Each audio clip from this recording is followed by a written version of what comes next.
নমস্কার, কেমন আছেন সবাই? আজকে সবাইকে দেখাবো দারুণ একটা রেসিপি। আমরা তো বাড়িতে অনেকেই কলার তরকারি, কাঁচকলার সবজি বা কাঁচকলা ভাজা অনেকেই খাই। কাঁচকলার খোসাটা কিন্তু অনেকে ফেলে দেয়।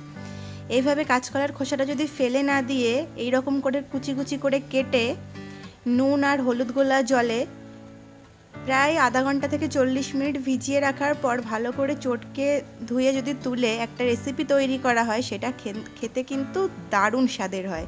সেই রেসিপিটাই আজকে আপনাদের সাথে আমি শেয়ার করব। আমার মা এটা অন্যভাবে করে, আজকে আমি একটা নতুন জিনিস এতে অ্যাড করব, তার জন্য এটা বলা চলে আজকে আমার রেসিপি। তো কাঁচকলাটাকে তো ভালো করে দু হাত দিয়ে চটকে জলটা নিংড়ে তুলে নিয়েছি। এবার ফ্রাইং প্যানে সর্ষের তেল, এটা কিন্তু সাদা তেল দিয়ে করলে টেস্ট হবে না, সর্ষের তেলে দিতে হবে।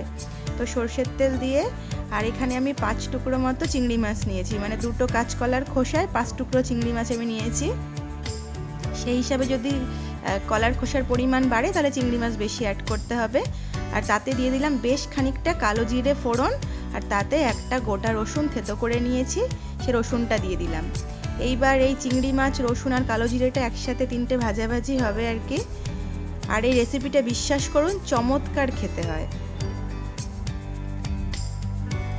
এবারে কাঁচকলার খোসাগুলো এতে অ্যাড করব, আর কাঁচা লঙ্কাটা অ্যাড করব। লঙ্কার পরিমাণ বেশি দিতে হবে, কারণ এইরকম বাটাবাটিতে খেলে কিন্তু একটু লঙ্কা ঝাল ঝাল নাহলে ভালো লাগে না। আর এবার পরিমাণ মতো লবণ আর হলুদ দিয়ে দিয়েছি। আর দেবো এবার অনেকগুলো কাঁচা লঙ্কা, কারণ লঙ্কা বললাম বেশি না হলে ভালো লাগে না। তাও যারা কম খেতে পারেন তারা একটু কমই দেবেন আর কি। তো এটাকে এবার ভালো করে ভাজতে হবে, মানে পুরো কড়া করে। এটার কালার যতক্ষণ চেঞ্জ এরম না হয়ে আসবে ততক্ষণ পর্যন্ত এটাকে ফ্রাই করতে হবে হালকা আঁচে, আঁচ বাড়ালে কিন্তু হবে না। কলার খোসাটা যতক্ষণ পর্যন্ত নরম না হয়ে যায়, মোটামুটি 10-12 মিনিট মতো ফ্রাই করে নিলেই কিন্তু এটা পুরোপুরি হয়ে যায় আর কি। তো এটা আমার ভাজা হয়ে গেছে, এবার এটাকে ঠান্ডা হতে দেব। ঠান্ডা না হলে আবার শিলনোড়াতে বাটা যাবে না, মানে হাতে গরম লাগতো এটাই আর কি।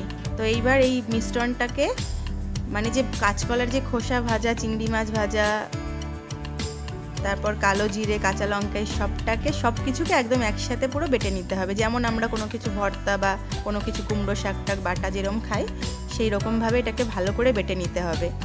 আর এই বাটতে কিন্তু সময়টা অনেক বেশি লাগবে, কারণ যেহেতু অনেকটা মানে কলার খোসা, আর এটা ভালো করে বাটা না হলে কিন্তু টেস্ট আসবে না। তো আমি খানিকটা খানিকটা করে বেটে নিচ্ছিলাম, কারণ একবারে দিলে কিন্তু ধরবে না, কারণ আমার নোড়াটাও তো বড় নয়। আর আমার এই শিল নোড়াটাও কিন্তু প্লেনে করেই এসছে কারণ এখানে আমি শিলনোড়া এখনো পর্যন্ত দেখিনি যে পাওয়া যায়। শিলনোড়াটাও ইন্ডিয়া থেকে আনা আর কি। এইরকম বাটাবাটি দিয়ে ভাত খেতে কার ভালো লাগে সবাই কমেন্ট করে জানাবেন আর কি। আর এই রেসিপিটা দারুণ খেতে হয়।